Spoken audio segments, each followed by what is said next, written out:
This is the Detroit Sports Podcast Network.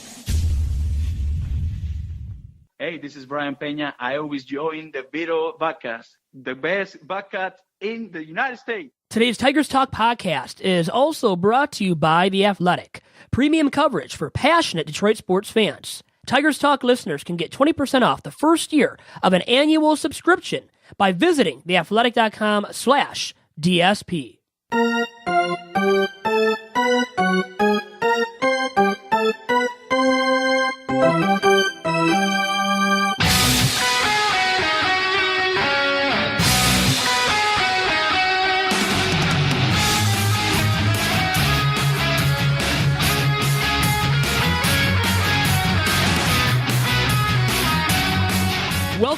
Welcome to the latest, the freshest edition of Tigers Talk with Chirco and Company. I'm your host, Vito Geronimo Chirco, alongside my usual sidekick and broadcast partner in fun, the Doc from Doc and Jock, John Charles Macaroon. John, how are you doing?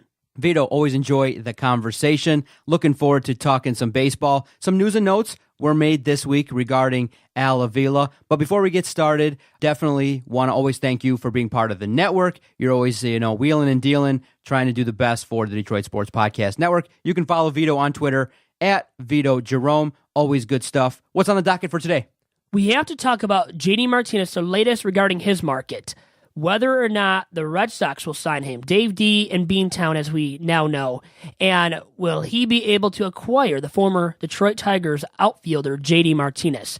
Now, reportedly, the latest is that the Red Sox offered him a 5-year deal worth $100 million in totality, so $20 million annually estimated value there per year. So the report is that Scott Boras, his agent, wants him to get more than that, a longer-term deal, reportedly 7 years or so. So more years, and obviously would get more money as a result of it. What are your thoughts on the latest regarding JD Martinez and the Red Sox's reported offer and whether or not they will end up landing him this offseason?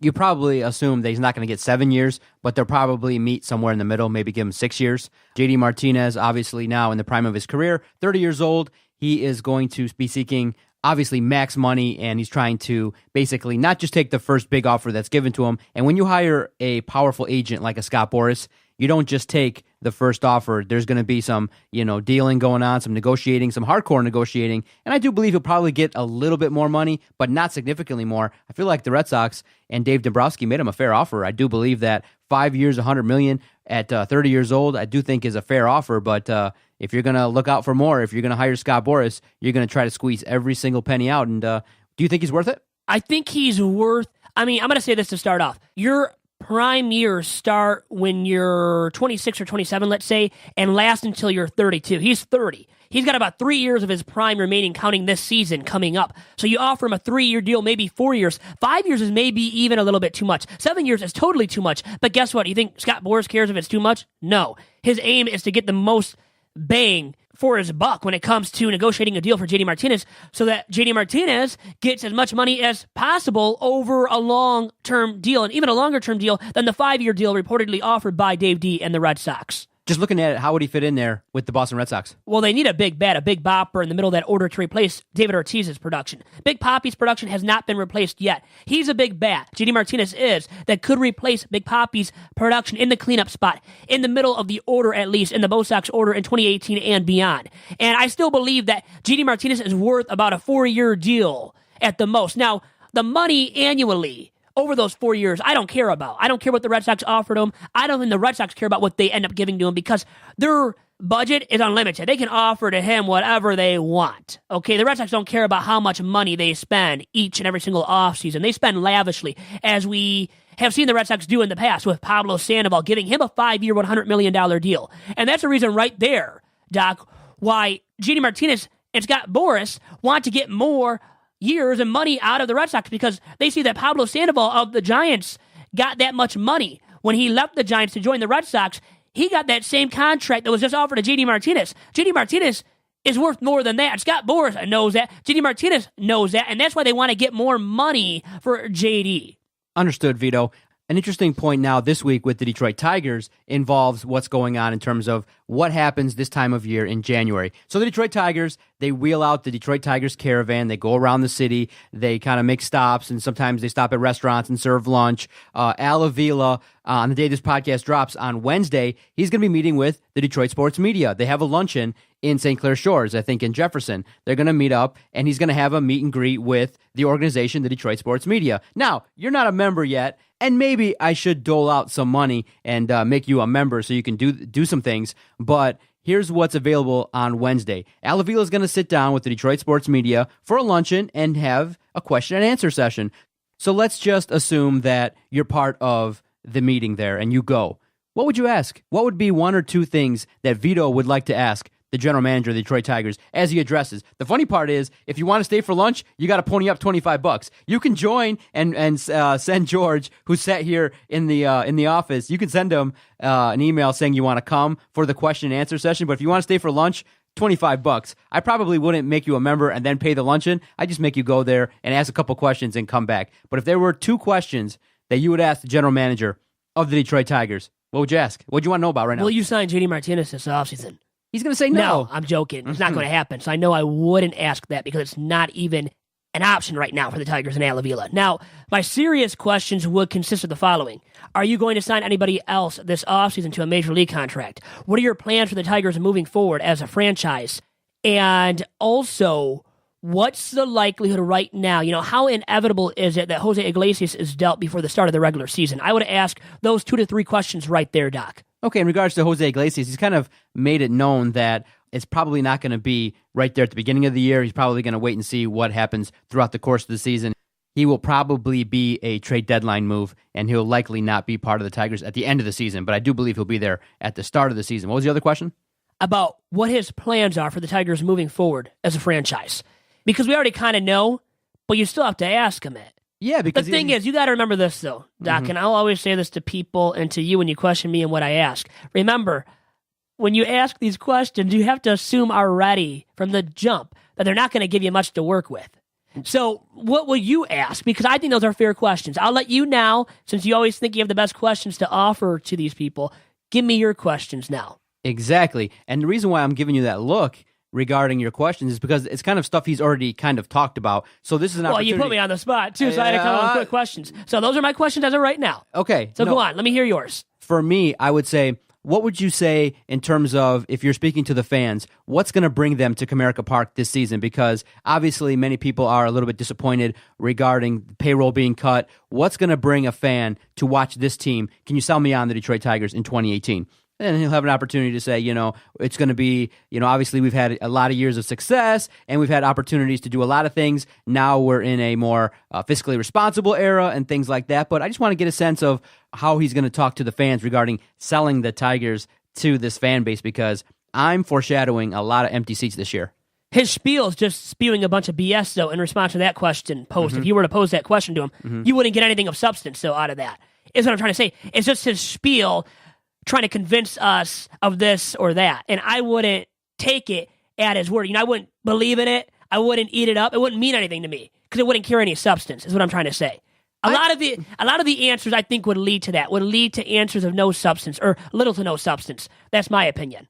Well, yeah, obviously when a general manager is going to be on the hot seat, but you got to ask the question regarding, the first and foremost, the team's going to suck. So how are you see? We know that. Yeah, we do. That's clear cut. We don't need Al Avila to say it, nor would he say that clearly. Right, but I'm saying, what is it that's going to bring the fans back to the ballpark? And he might bring up some things not included in the release regarding promotions and things like that, and saying that, look, there's going to be a lot of young talent, and maybe give his insight in regards to what he thinks a young team can bring. He might say something along the lines of, when you have a younger team, they bring a little bit more energy, they bring a little bit more excitement. We can watch these players develop at Comerica Park. So there's an opportunity to, in terms of talking to the fans directly, to get some information. You can't assume that he's just going to give a PC answer. He might give, it seems like at some points he's been giving some honest answers regarding where he stands on the trade value and his leverage. So he's talked openly a little bit. That's one area I'd like to know about. And then probably two, I would really ask if he sits back and I would say, look, if there were a couple things that maybe you would have done differently since you become general manager, what would they have been? I like that question. Yeah, you That's a good question. That's a really good question, yeah. If I get 1 out of 2 from you, yeah, I would say 1 out of 2 for sure. Now, the other one was a basic one that you have to ask, kind of. Fair question, but the second one is the best one that you've delivered to me, at least. Yeah, and so that's what I would want to know. But before that, do you want to be part of the Detroit sports media? You want me to shell out the $50 or the $100 and make you part of that so you can go to these things or be part of a journalism, media type organization? Big J journalism, as Colin Coward would say. I'm willing to, if you pony up and pay for me out of your pocket. I'm not paying if you pay, which I think I'm deserving of the money by now. Vito, of whatever that fee is. I don't even know what the fee is, but I don't think it's hugely expensive. I think you have it in your budget at least, Doc, with all the money that you make on an annual, yearly basis, man. Vito, that's the wrong answer. That was kind of a mini test. The answer is no. I'm already part of a great media outlet. Right here at this network. Absolutely. Network. And remember that. First and foremost. But realistically, once again, if you're willing to pony up, which you're not always willing to pony up, and I understand it, but with your big pockets now, you have bigger and bigger pockets by the year. In 2018 now, I think you're able to pony up for that fee, whatever that may be once again. All right, we'll take a quick timeout. We'll come back second half of the podcast. I want to get your sense of what you think of the promotions that Tigers did release. Something very interesting to talk about in terms of the timing of the release, as well as there's certain days that there are no promotions, and many people have kind of pinpointed and said, there's certain days where there's no promotion, and those might be the days you actually really need to market the Detroit Tigers. So we'll talk about that next in the second half of the podcast. We'll be right back on this episode of Tigers Talk with Chirco and Company. And Doc, as you know, the Detroit Sports Commission is one of our fine sponsors at the DSP Network. Since '01, the Detroit Sports Commission has applied its expert touch to marketing and to selling the Metro Detroit area as a marquee destination for regional, national, and even international amateur sporting events. And through the Detroit Sports Commission's help, these events have attracted thousands of visitors and pumped millions of dollars into our local economy. It is why Detroit is now not only the place where champions are made, but also the place where championships are played. To find out more about the Detroit Sports Commission and all of the events they are bringing to our very region, Doc, please follow the DSC on Twitter and on Instagram at DET Sports, and make sure to check out their fine website at DetroitSports.org.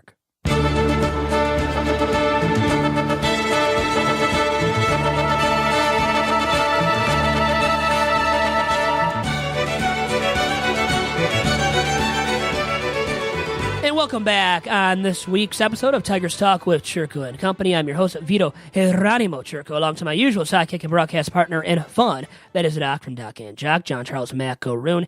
And before the break, you sagged a little discussion that we should have now about the promotions that will be put on by the Tigers in 2018, including college nights, and I want to discuss that after I read a tweet from Brad Galey. But first here, back to a conversation we had before the break about a question to ask Avila. I thought of another one right now. How many phone calls have you received about Miguel Cabrera this offseason? How about that? That'd be a fair question, I think, too, Doc. Very much so, right? Because it kind of opens up the discussion of whether or not he might be even seriously considering it, because he might shut that down right away, be like, no, we're not absolutely, we will not entertain any phone calls. So the funny thing is, though, based on what he said in the past, he might actually reveal that he got some calls and didn't return anyone back. You know, did you remember what he said? He has been honest. I like that he's forthcoming. He really is, and I like that about him. I think that, it makes it easier for the media to work with a guy like that. Yeah, but at the same time, some of the things that he's saying in terms of the leverage, it kind of lets everybody know where he stood in terms of some of the trades that he was thinking about making, and some people do believe that he could have gotten more had he not told everybody that, look, we're starting the process of rebuilding. Had he kind of kept his, cards a little bit closer to the vest and not told everybody, then everybody basically gave him, basically the least amount in terms of talent back. Many people feel like, well, you dealt with the, Arizona Diamondbacks. You've dealt with organizations that don't have the Anaheim Halos, Los Angeles Angels of Anaheim far too many times now. Exactly. You've dealt with organizations that, and when you look at their rankings in terms of prospects in Baseball America, they don't have a ton that are ranked in the top 10. So that's one of the things that people do criticize Avila about. But we can't have it both ways. We do want general managers to be honest, and we want them to be forthright. And so I do believe he would answer your questions, and he wouldn't dismiss you like others have when we've been at these pressers. Yeah. Who are you talking about, by the way, actually? I don't even know. I'm trying to think of somebody. I'll tell you off the air. We'll talk off the air about that. Okay, very good. Now, how about the promotions for the Tigers that they are planning, already are scheduled for 2018? And I saw this last night on Monday night, actually, before this recording, about the college nights that will be put on by the Tigers in 2018. They've done this before with college nights of the local universities or local colleges in the state of Michigan. Now, one of those is an alma mater of mine, Detroit Mercy. There will be a night for Detroit Mercy, but actually, and if you look at the schedule here, Detroit Mercy is the very last one. That's how much they think of Detroit Mercy. Way on the bottom of the totem pole, obviously, then, according to the Tigers. Now, the first night is not even until late June, June 27th. What's the first school that will be recognized? What's the first college night?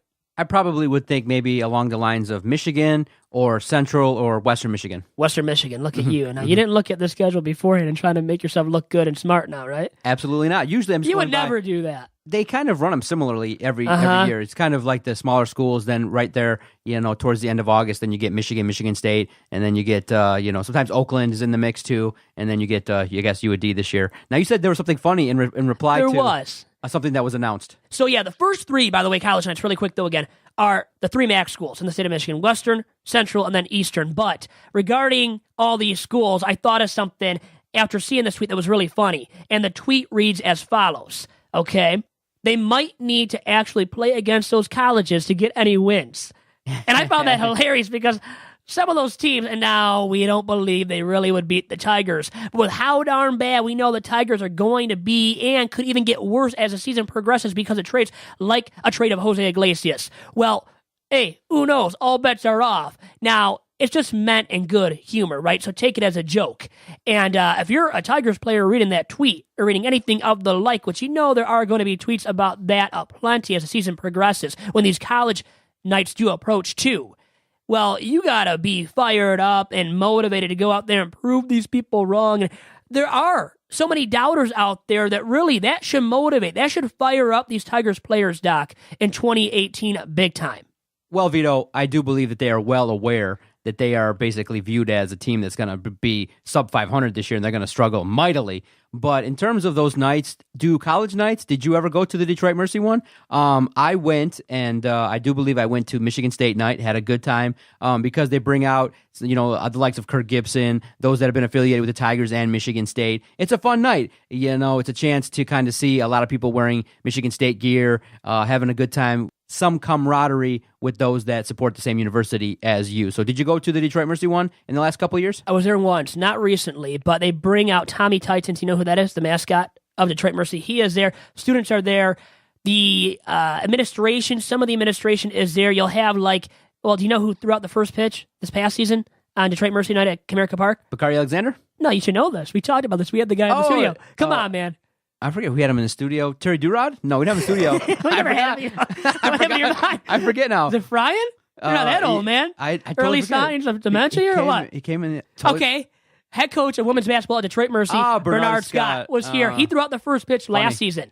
So he did that. Bakari, I think, did the season before, something like that. So they change it up per season, but there will be a Detroit Mercy night. The funny thing is about that tweet, once again, about how these teams maybe could beat the Tigers this season. Well, Detroit Mercy does not even have a baseball team. Now, if they put together a group of baseball players from the students that they have to pick from the undergrad students currently at Detroit Mercy, could they beat the Tigers? I'm not trying to tell you guys out there to believe that, but I think it's really, really funny seeing that tweet and thinking of that. The Detroit Mercy does not even currently possess a D1 baseball team, not even a club baseball team, Doc. Now, are there any of the bobblehead nights that you saw that are appealing to you? Now, for me, bobblehead nights used to be cool. As you can see here, I have the Michael Fulmer bobblehead here in the studio. But Vito, in the past, there were some bobbleheads that had some amazing quality. The Alexander Global Promotions brand of bobbleheads are the best. What's happened now, because of the fact that you got to mass produce 10,000 of them, they go with these and they look a little bit cheap compared to what were called bobble doubles. And I have them in my basement, and they're amazing. They're really solid quality. The head basically is on a swivel. It's a lot better quality. Where these, they don't use the best quality, and so when you shake them around, the heads don't really bobble all that much. They just kind of go 2 inches to the left and right. They don't do a lot. These are full bobbleheads, and that's what got me into them. So for me, when I see bobblehead nights nowadays, I wish Alexander Global Promotions would do a lot more, but I think they're going to make it more economical, a lot cheaper brand. And so for me, look, I liked having the Michael Fulmer one here. I like having the autographs, but in terms of what I have at home, much better than anything that's given away these days in the ballparks.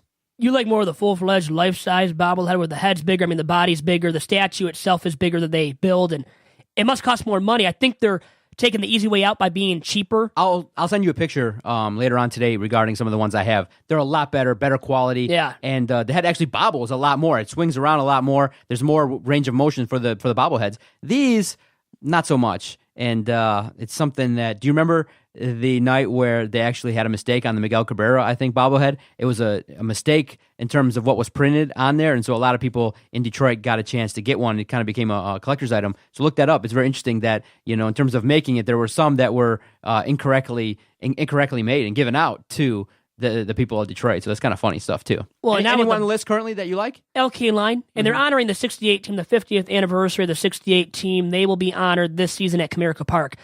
Now, also to bring up regarding the bobbleheads, I was going to say that because they're more cheaply made, now you see, too, if you have kids, you can't even let your kids play with these bobbleheads. They just break. They're that cheaply made, it seems like.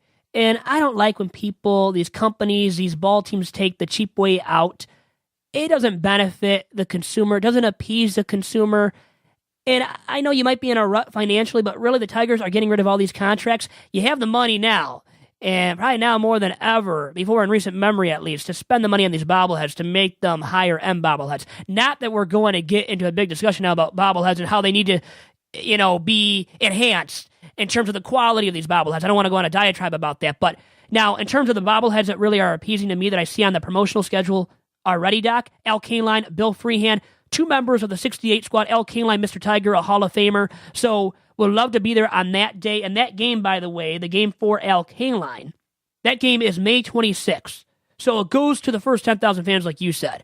So they might only get 10,000 fans at Comerica Park on a game-to-game basis, maybe 15 to 20. So I think all the fans might get an Al Kaline bobblehead, a Bill Freehand bobblehead, which happens after the Al Kaline bobblehead giveaway. But that's attractive. Al Kaline, even people my age know Al Kaline to a certain extent. People your age who are older, much older than me, know Al Kaline and who he is too. But Mr. Tiger, you know what, I think deserves to be even more well-known among my demographic, at least of Tigers followers out there, Doc. Now, Vito, we'll get back into what I'm interested in, and probably the couple promotions that I think a lot of people have messaged us and said that they're looking forward to as well. But a surprise in terms of when the announcement was made, in terms of the dates of these promotions, there are no promotions on weekday games. Typically the Tigers play on Thursday, at 1 o'clock, and there are no promotions for those days. And a friend of the podcast, Justin Rose, had a funny tweet, and he said that those days will be pick your own seat day because there won't be a lot of people. Nobody will be there anyways. Yeah, that's the promotion. I'm thinking I'm probably going to go to a lot of those Thursday 1 o'clock games because if you have an opportunity to go watch the Detroit Tigers without the big crowds, I think I'm down for it. I think I'd like to take an opportunity to go watch the Tigers where there's not a lot of people. The tickets might be a little bit cheaper. You might have an opportunity just to kind of get in, get out pretty quick. So I might take advantage of those day games where there's no promotion, might not be a lot of buzz, maybe just take up a couple seats and have a good time, maybe early spring and things like that. But I think it's a kind of a big mistake not to have a promotion on a Thursday day game where a team is not going to be that good and you have opportunities to bring more people in. I feel like it's a mistake, right? Well, the contrarian point of view to take, though, is that maybe they are perceiving that situation as, well, they're not going to get fans anyways to show up on a Thursday day game for that because of the fans that are at work, just don't want to be there on a Thursday day game when it's the Tigers and they're going to be so bad.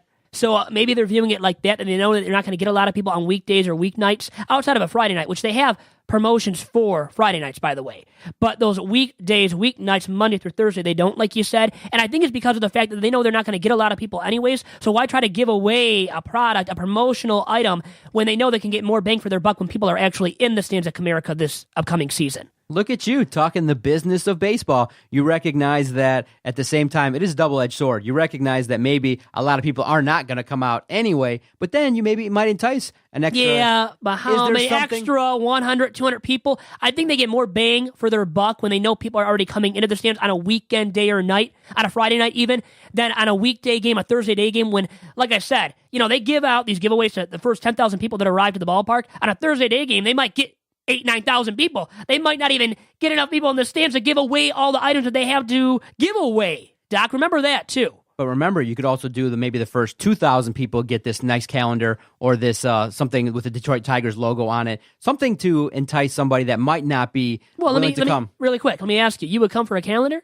I would come for maybe a nice calendar, maybe with a Heather Park calendar. There we go. Now we're enticing it through the female being on the calendar. That maybe would be enticing. Yeah, for 200 people. I don't know about 2,000 people, but 200 people, let's say, and probably old men. Not like yourself. You're not old, but you know what I mean. So from what you're saying, you think that it's right for the Tigers basically not to invest a lot in those Thursday day games. Just bite the bullet, take those 2,000 people crowds, and just roll on to the weekend and try to do your absolute best. Do you like the Firework Fridays? I did when I was younger. Now that I'm older, I mean, the fireworks don't do much for me. They don't really get me going on a Monday morning, I'll be honest with you. I'm impressed with them. I really do. I mean, they do a good job. I'm not saying they don't do a good job. It just doesn't appease me. I'm not like going out of my way to go watch fireworks. Even on the 4th of July, I'll reveal this now to the masses here on Tiger Stock. I don't go and just watch fireworks or go out of my way to go to downtown Mount Clemens where they always have a fireworks show or somewhere by your neck of the woods. I don't go for those fireworks shows. They don't get me going once again on a Monday morning. That's just me, though. And I guess when you have your kids, because you have kids, does it make it more enticing for you to go out? And obviously it's more of a family event, family fun for you, right? Because you have your kids, have your wife. Is that the thing for you, or you really get into fireworks still at 37, 38 years old? No, I do enjoy the opportunity to go watch a baseball game, and then the fireworks are really nice. It's like a 7 to 8 minute show. If you go to my Facebook page at the Detroit Sports Podcast, you can just search it on Facebook.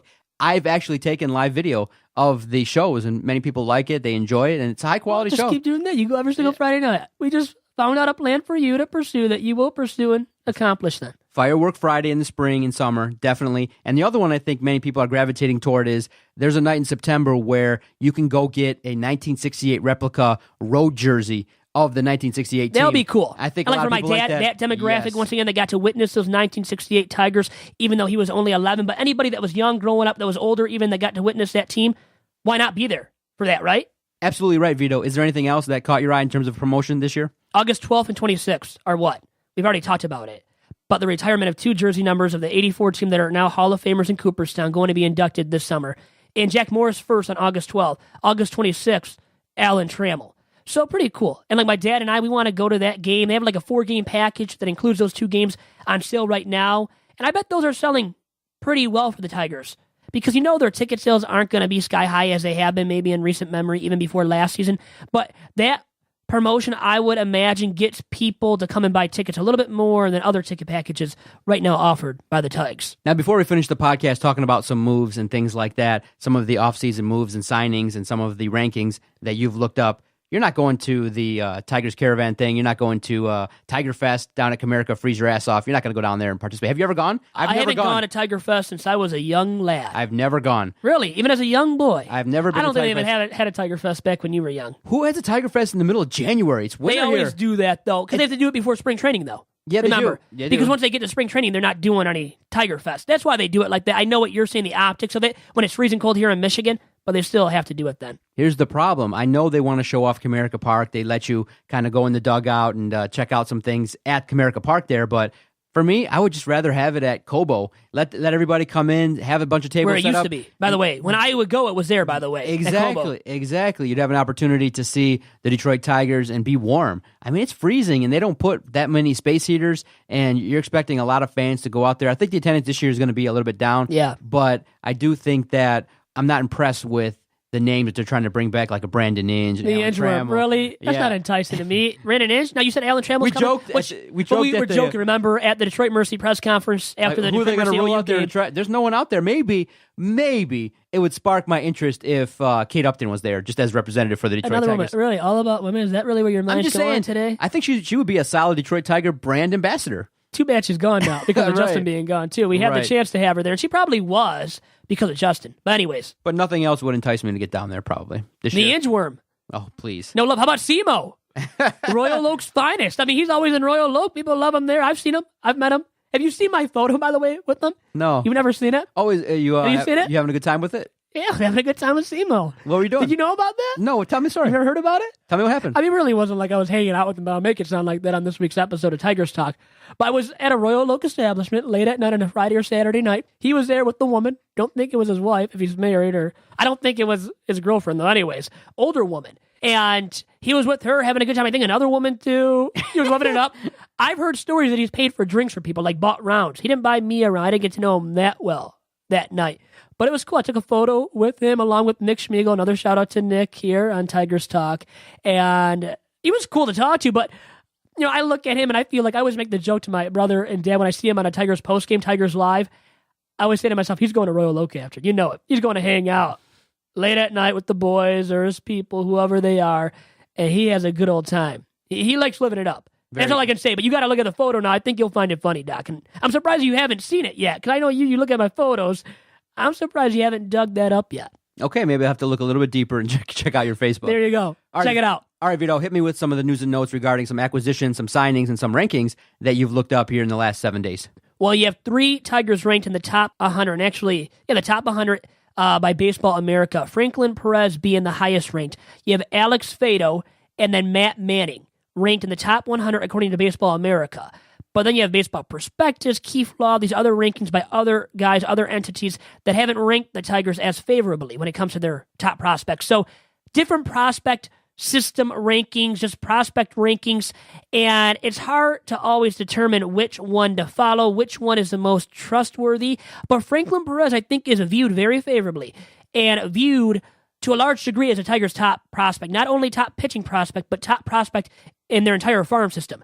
And then there is a concern when you see Franklin Perez, Alex Vito, Matt Manning ranked in the top 100, according to Baseball America at least, Doc, that they don't have a top positional prospect ranked in the top 100. They don't have that kind of high-caliber positional prospect in their farm system currently, and that scares me as a Tigers fan.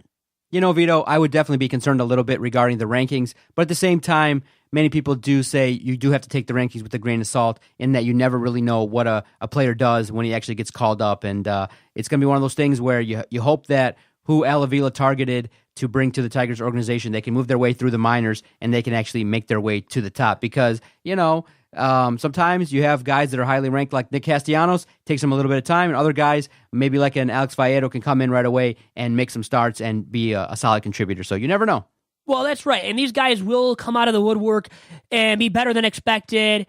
And that's the advantageous aspect of having a deep farm system is that very factor that you brought up, Doc, that you can have guys that come from nowhere, under the radar guys that emerge onto the scene and are actually valuable and highly valuable. So hopefully the Tigers have a few gems like that, diamonds in the rough they find, and then emerge onto the scene in the next 2 to 3 years. Any signings? Anybody of note? I think they signed an outfielder, I read, earlier this week. Just minor league signings, nothing of note, no major league signings. Now, when we talked to Anthony Fennick, remember last week, on last week's episode of Tigers Talk, he told us that he believes they still might sign somebody to a major league deal because we saw all those minor league signings happen before last week, including the signing of Brian Pena, our friend, our guest now twice on Tigers Talk. So nothing hugely of note. And the thing is, and I'm not going to say that it definitely scares me, but I don't see them signing another guy that will contribute to the major league roster in 2018. And nobody of even the Austin Jackson caliber who recently signed, did you see this signing?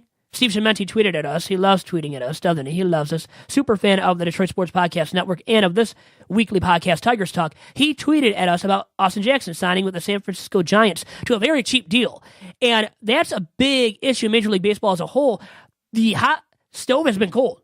Freezing cold, hasn't it? Like no movement whatsoever of the top free agents, but of really all the free agents we've seen, including the likes of Austin Jackson, who signed a cheaper deal than what was expected out of him after a fairly decent campaign with the Cleveland Indians. I read here, I got an alert from Bleacher Report, Tigers signed 6-year veteran Alexi Amarista to the minor league deal. Yeah, nothing, no. That's not significant? No. Anything you know about him? Where'd he come from? Minor league signings, I don't keep track of too much, Doc, and I'll just be honest there. Now, I know Brian Pena only because we love having Brian Pena on this podcast. I know all about him. But we're not going to talk about him right now. Now, the other guy they signed to a minor league deal, by the way, is Pete Kuzma. Now, I bet you've never heard of him either. No. That's the thing. I mean, this is like, we could go on and on about minor league signings, but who is this going to entertain? Amarista was a veteran, right? He's a player that's been around the league. No? Nothing serious? No. He's like somebody that you're shaking your head wildly over. He's not done anything. Let me look him up. Why? He's done as much as you. Oh, yeah? Let's see. Look him up right now. Look up his stats. And I'll say this much. Maybe he's done something in the majors, but nothing of high magnitude. He's barely been in the majors, if at all. Look him up and you tell me. Tell me what you find, okay? Okay. And I hope you're saying the name right. I don't even know based on the name that you just told me, who the heck the guy is. So that tells you about how big of a name he is. Because I know a lot about baseball, the prominent players especially, and he doesn't ring a bell at all for me. But let's hear. What did you find about this player? Well, I'm going to continue to search because the internet's taking a minute. Oh, well, here. that's all right. That's all right. We can move on to something else, too. And I have something else to bring up, actually, too, about Aroyd.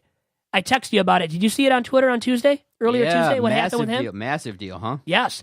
He's still going to work at Fox Sports for FS1 as a studio analyst and for, in the studio as part of their World Series coverage when that does come and their postseason coverage at Fox Sports. But now he's going to be at ESPN as a part of the ESPN Sunday Night Baseball booth as well, along with a holdover from last season in Jessica Mendoza, Buster Olney as reporter. And Matt Vasgersian is coming over from Fox Sports as well to be the play-by-play man for ESPN Sunday Night Baseball. Okay.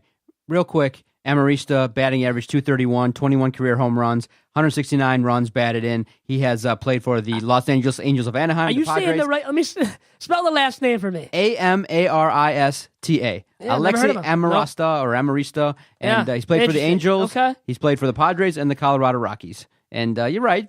I think he is, basically. He's not going to do anything for the Tigers in 2018. I'll just say that much. Here's how we'll frame it, is that you're not really concerned with role players. You don't care. He's not even going to be a role player. He's going to be a minor leaguer. I mean, do you want me to know about all the minor leaguers? I mean, not the prospect. This guy isn't a prospect. It's not something to worry about or to care about. No, I'm saying he's got, literally. Maybe a role, maybe a role player. Exactly. Is that fair to say? Exactly. So devastating to his name to say it like that, but it's pretty true, man. But he's got an interesting nickname, Little Ninja. How about me? I'm going to be the little ninja. Exactly. I'm the little man they can, by the way. That is my slogan for my political campaign. Amarista was given the nickname Little Ninja by Padres catcher John Baker because I know John Baker. Okay. Teams don't see Amarista coming. He sneaks up on them. Amarista's height is listed variously as 5'7" or 5'8". Okay. Little ninja. Okay. Interesting. So anyways, Alex Rodriguez, joining the ESPN Sunday Night Baseball booth, and that is huge because he's going to get paid lavishly to join the ESPN Sunday Night Baseball booth. Michael McCarthy from the Sporting News broke the story earlier on Tuesday, and Matt Vasgersian once again. Now, you've heard of Matt Vasgersian, right? He's done baseball now for Fox Sports for a while, alongside John Smoltz and some other guys at Fox. He's going to be the number one guy at ESPN. Matt Vasgersian made his bones covering the XFL. Do you remember that? XFL? And you watched it probably because of the WWF, now WWE connection stuff, there. Right? Yeah. Exactly. And he's a big name broadcaster replacing Dan Schulman at ESPN in the ESPN Sunday Night Baseball booth. You got it. All right, Vito, good stuff on this podcast. Looking forward to the kind of continuing coverage that we're going to have here on the Detroit Sports Podcast Network. Definitely kind of checking in regarding the news and notes regarding the Tigers, signings, things like that. But you asked me, should I start paying attention to prospects and role players? Unfortunately, I know that you're spoiled with the team that you've had, but I think you're going to start to have to because that's what's going to make up the team. You're going to have the Alexi Amaristas. You're going to have these minor league players come up, and unfortunately, it's going to be a hodgepodge of prospects and minor league signings that are going to fill up this roster for the next 2 years. So when you ask me that, the answer is, hell yeah, you better, because they might start showing up on the roster. They might be the guys that are playing when we go out there on Thursday afternoons. Really quick, I wanted to say, now I'm not mentioning the prospects of no, or the top prospects. I'm saying these players signed to minor league deals. Yeah. Now, he might get to know him because he might end up playing with the Tigers in 2018 if they get so darn desperate, which they might. We're not desperate here, though, on Tigers Talk, ever, Doc. And I'll let everybody go with that note. Thanks for joining us, and I will sign off with that. I am Vito Chirco signing off for this week's episode of Tigers Talk. If you have enjoyed this podcast, definitely check out this podcast as well as the others on the network. Visit DetroitSportsPodcast.com.